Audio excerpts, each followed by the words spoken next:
Nandito na tayo guys sa aking tinutuluyan. So, galing na kami doon sa kabila. Nag-live selling ako and then dumaan ako sa palengke. At ayan, bumili ako ng 1 day old.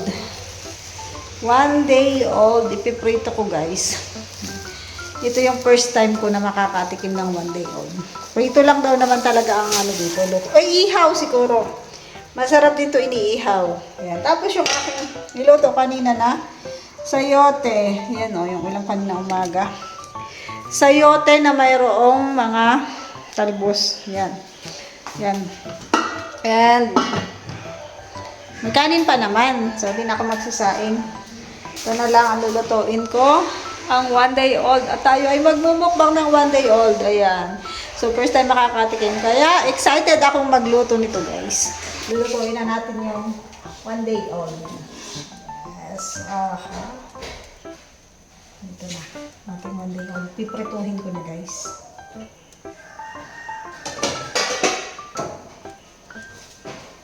Walang tubig. Hindi ko alam kung paano magkakaroon.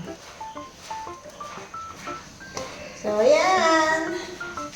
It's luto time ng ating biniling 1 day old. Oh.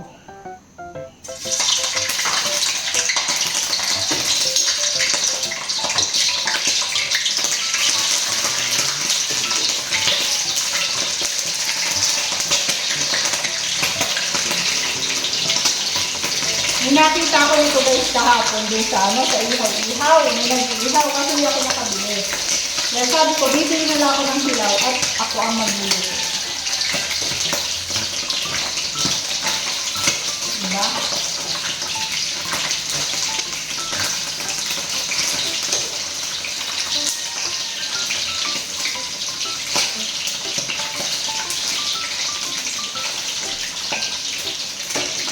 Ang dami ng ano, kalahating kilo lang ko guys. Marami pa na.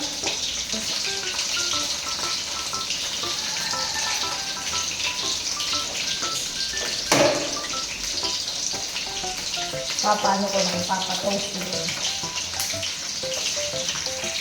Ayan, it's already 6:09 in the afternoon na guys. Tingnan nyo dun. Oh. Maulap. Maulap ang paligid doon sa baba. Napakaulap. Oh.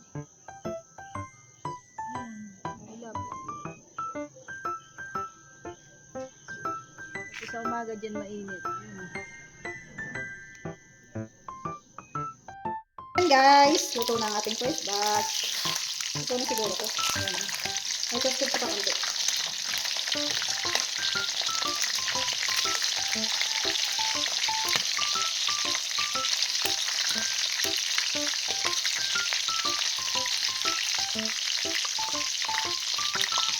Ay. Ayan.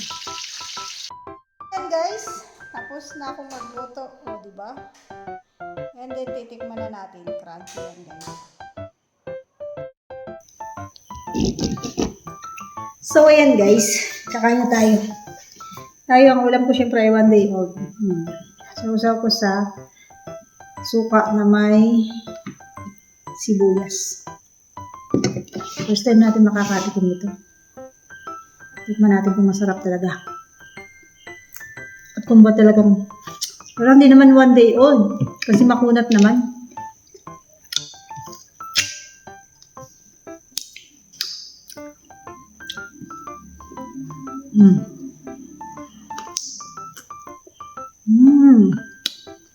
Sarap pala.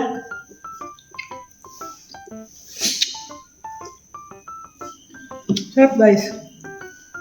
Sabi kasi dun sa binilang ko, pwede yung ulam, pwede yung pulutan. So, ito na lang ang ulamin ko.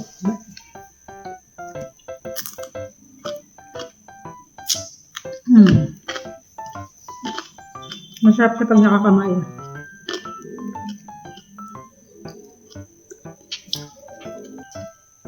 So, dahil hindi tayo marunong magkamay guys, kailangan natin magkutsara ulit.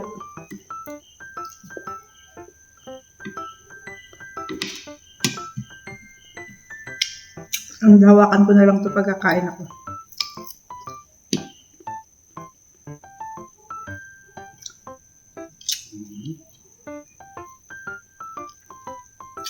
Hindi man to mo ba?